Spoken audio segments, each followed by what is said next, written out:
சிம்ம ராசிக்காரர்களுக்கு மே 2026 எத்தகைய ஒரு பலாபலன்கள் நிறைந்த ஒரு மாதமாக சயின்டிஃபிக் வேதிக் அஸ்ட்ராலஜி முறையில் எதையுமே மிகைப்படுத்தாமல் பரிகாரங்கள் அது மாதிரி மூட நம்பிக்கைகள் எல்லாம் போகாமல் ஒரு கிரகமும் ஒரு இடத்துல இருக்கும் பொழுது ராசி அதிபதி ஒரு இடத்துல இருக்கும் பொழுது மற்ற கிரகங்கள்லாம் ஆண்டு கிரகம் என்று சொல்லப்படுகிற குரு சனி ராகு கேது மாத கிரகங்கள் எல்லாம் ஒரு இடத்திலும் சஞ்சரிக்கும் பொழுது பயிற்சி பெறும் பொழுது எத்தகைய ஒரு தாக்கத்தை சிம்மராசிக்காரர்களுக்கு மே 2026 கொடுக்க போகுதுங்கிறது துல்லியமாக பார்க்க போகிறோம்.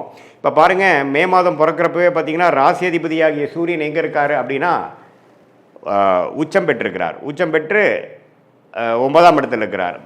ஏப்ரலில் வரைக்கும் உச்சம் பெற்றிருந்து மே 15ஆம் தேதி, அதாவது மே மாதம் பிறந்து செகண்ட் ஹாஃப் ஸ்டார்ட் ஆகும் பொழுது அவர் ரிஷபத்துக்கு வரார். அப்படிங்கிறப்ப நம்ம நல்ல விஷயம், ராசி அதிபதி 10ஆம் இடத்துக்கு போகுது, அருமையான விஷயம். ஸோ மே 15ஆம் தேதிக்கு மேலே நல்ல விஷயங்களை எதிர்பார்க்கக்கூடிய ஒரு அமைப்பு சிம்மராசிக்காரர்களுக்கு, அஸ்தம சனியால் பாதிக்கப்பட்டு கொண்டிருக்கக்கூடிய சிம்மராசிக்காரர்களுக்கு இது ஒரு நல்ல ஒரு மாற்றத்தையும் நல்ல ஒரு சப்போர்ட்டாகவும் இருக்குங்கிறது நீங்கள் புரிஞ்சுக்கணும். அதே சமயத்தில் குரு சனி ராகு கேது எந்த ஒரு பயிற்சியும் மே மாதம் பெறவில்லை. குரு தான் பார்த்திங்கன்னா ஜூன் முதல் வாரம் 12ஆம் இடத்துக்கு 11ஆம் இடத்துலேருந்து வருகிறார். ஸோ குரு 11ல், சனி அஸ்தமத்தில், ராகு 7ல், ராசிக்குள்ள கேது. இப்படி ஒரு அமைப்பு இருக்கிறது சிம்மராசிக்காரர்களுக்கு ஒருவித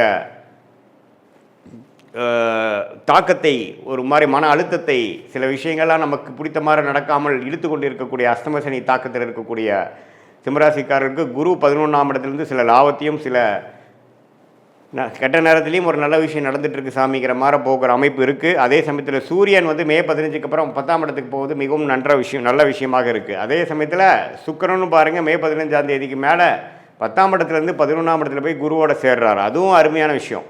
அதே சமயத்தில் புதன் 9ஆம் இடத்துலேருந்து மே 15க்கு மரம் செகண்ட் ஆஃப் ஆஃப் மே மாதம் 10ஆம் இடத்துக்கு போகுது, சுக்கிரனோட வீட்டுக்கு போகுது, அருமை.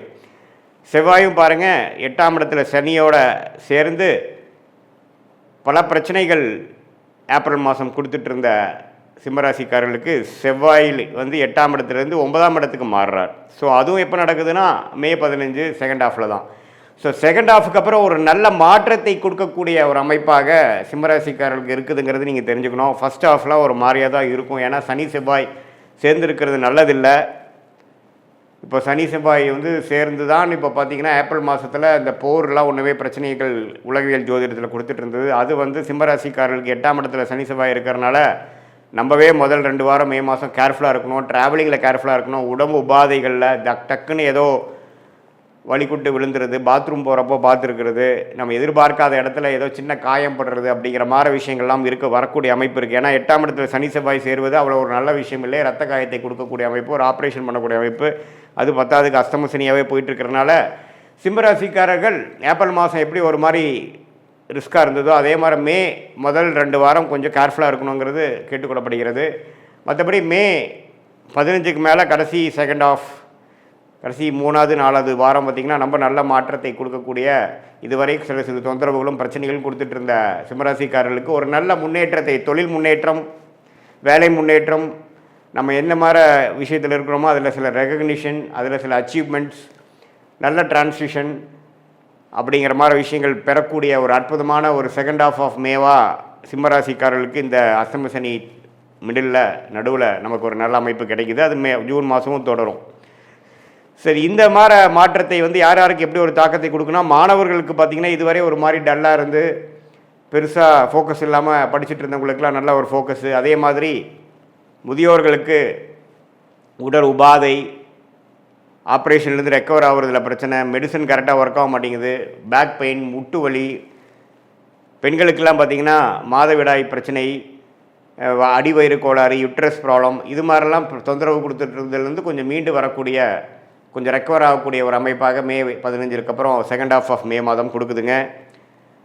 இதுதான் ஒரு பொதுவான ஒரு பலனாக சிம்மராசிக்காரர்கள் எடுத்துக்கணும். பட் மெயினாக துல்லியமான உங்களுடைய பலன்கள், வாழ்க்கை அடுத்து வரக்கூடிய ஷார்ட் டேர்ம் லாங் டேர்மில் எப்படி இருக்குன்னு தெரிஞ்சுக்கணுன்னா உங்களுடைய பிறந்த தேதி, பிறந்த நேரம், பிறந்த ஊரை வைத்து திருக்கணித பஞ்சாங்கத்தில் ஜாதகத்தை போட்டு அதில் நீங்கள் என்ன லக்னத்தில் பிறந்தீங்க, நீங்கள் சிம்மராசியில் உத்திர நட்சத்திரத்தில் பிறந்திருக்கீங்களா, அல்லது மகமா, அல்லது பூர நட்சத்திரத்தில் பிறந்திருக்கீங்களா, எது மாதிரி தசாபுக்திகள் போய் கொண்டிருக்கிறது. தசநாதன் முக்திநாதன் இப்போ நம்ம பேசின கோச்சார அமைப்பில் எப்படி போயிட்டுருக்கிறார், நம்மளுடைய தசாபுக்தியையும் இப்போ சனிப்பெயர்ச்சி குருப்பெயர்ச்சி இந்த மாத கிரகத்தின் சஞ்சாரத்தையும் சேர்த்து வைத்து நாம் பார்க்கும் பொழுது நல்ல ஒரு துல்லியமான வாழ்க்கை பலன்கள், எது மாதிரி விஷயங்கள் நம்ம காத்து கொண்டிருக்கிறது, வேலையா தொழிலா, எப்போ இடம் மாறலாம், எப்போ வேலையை மாற்றலாம், எப்போ தொழில் அபிவிருத்தி பண்ணலாம், எப்போ வந்து கடன் போட்டு நம்ம வந்து அபிவிருத்தி பண்ணலாம், இம்போர்ட் எக்ஸ்போர்ட் பிஸ்னஸ் நல்லா வருமா, வெளிநாடு தொடர்பா அல்லது உள்நாடா,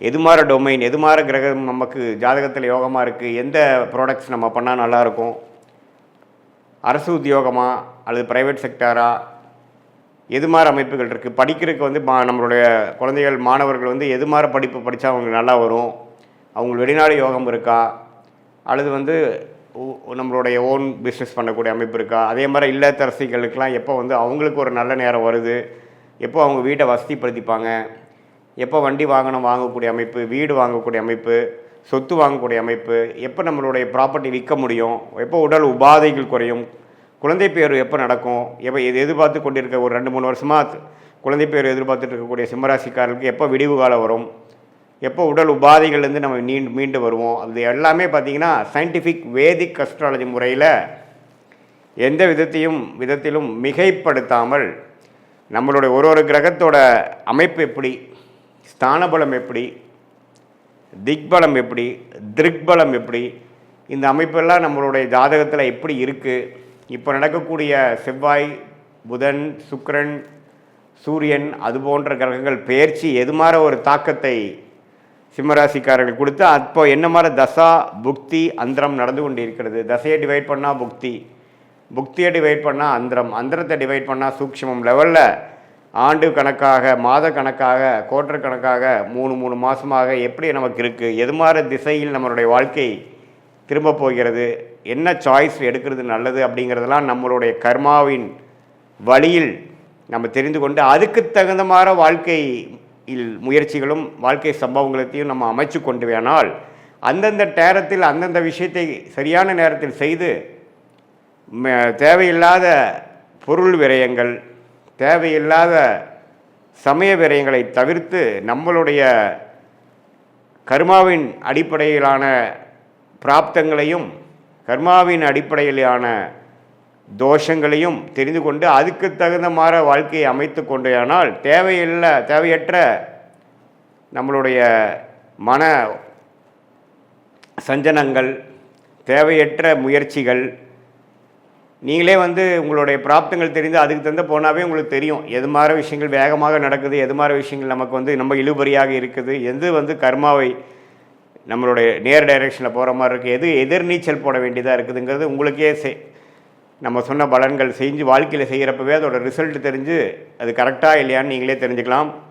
ஸோ சயின்டிஃபிக் வேதிக் அஸ்ட்ராலஜி முறையில் நல்லபடியாக நம்மளுடைய பிராப்தங்களை தெரிந்து அதுக்கு தகுந்த மாதிரி வாழ்க்கையை அமைத்து வாழ்க்கையில் வெற்றி பெற முடியும் என்று சொல்ல விரும்புகிறேன். கன்னிராசிக்காரர்களுக்கு மே 2026 எத்தகைய ஒரு மாதமாக, என்ன ஒரு பலாபலன்கள் நிறைந்த ஒரு மாதமாக இந்த மே 2026 கன்னிராசிக்காரர்களுக்கு இருக்க போகுதுங்கிறது சயின்டிஃபிக் வேதிக் அஸ்ட்ராலஜி முறையில் துல்லியமாக எதையும் மிகைப்படுத்தாமல் உள்ளது உள்ளவாறு பரிகாரங்கள் அது மாதிரி மூடநம்பிக்கையில் போகாமல் இந்த ஒளி தத்துவம் எப்படி இந்திய வேத ஜோதிடத்தில் அறிவியல் சார்ந்த முறையில் யூஸ் ஆகுது, எது மாதிரி விஷயத்தில் வந்து அது செயல்படுகிறது, எது மாதிரி விஷயங்கள் வந்து நம்மளுடைய கர்ம பலனை போன ஜென்மத்தில் செய்த நம்ம பாவ புண்ணியங்களை வந்து நல்ல கர்மாவாகவும் தீய கர்மாவாகவும் செயல்பட்டு நம்மளுடைய வாழ்க்கையில் நல்ல சாதகமான சம்பவங்களாகவும் சாதகமற்ற வாழ்க்கை சம்பவமாகவும் உருவெடுத்து நம்மளுடைய வாழ்வாதாரத்தை நிர்ணயிக்கிறது அப்படிங்கிறத இந்த வீடியோவில்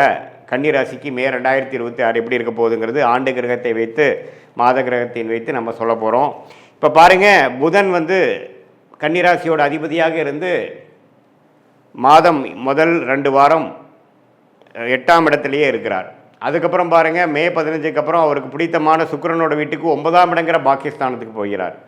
ஸோ இதிலிருந்து நல்ல மாற்றங்களை கொடுக்கக்கூடிய அமைப்பாக மே செகண்ட் ஹாஃப் வருகிறது. ஏன்னா ராசி அதிபதியை சுக்கிரனோட வீட்டில் பாகிஸ்தானத்துக்கு போகிறது அருமை.